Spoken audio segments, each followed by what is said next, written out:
In a small mountain village called Sevantikarai, which had only an ancient, special temple and a few huts, lived a man named Adhithan. Since he had no family of his own, he lovingly raised a beautiful spotted deer that had come from the forest.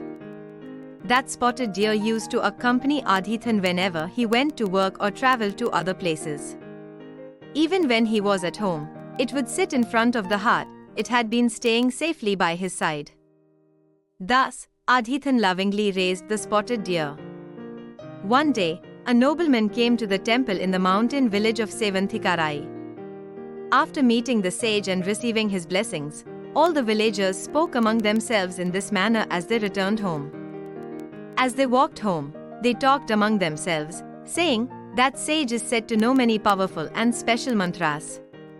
As Adhithan passed that way and overheard their conversation, his desire to meet the sage grew stronger.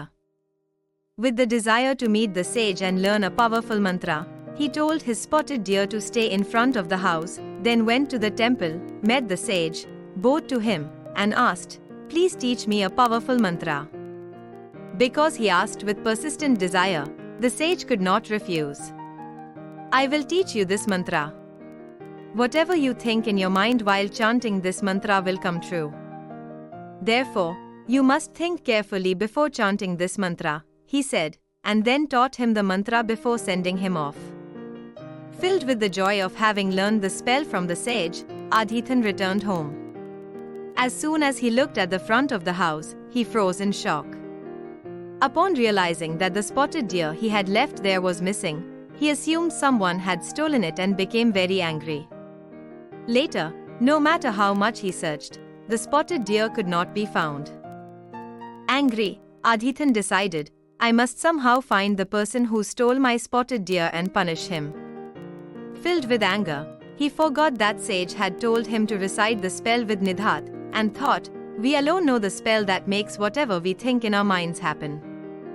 With this thought and anger, he wished, "Whoever or whatever stole my spotted deer must now appear before me," and began to recite the spell. The moment he finished reciting the spell, a large leopard appeared before him with a fierce roar and attacked Adhithan. Immediately, with the help of the nearby villagers, Adhithan was saved. Due to the anger of Adhithan and his intelligence that does not contemplate before acting, it became a danger to him. Through this incident, Adhithan and the people of Sevantikarai mountain village realized that anger and immature intelligence are very dangerous. Because of this, they behaved with patience and calmness in every situation and lived happily ever after.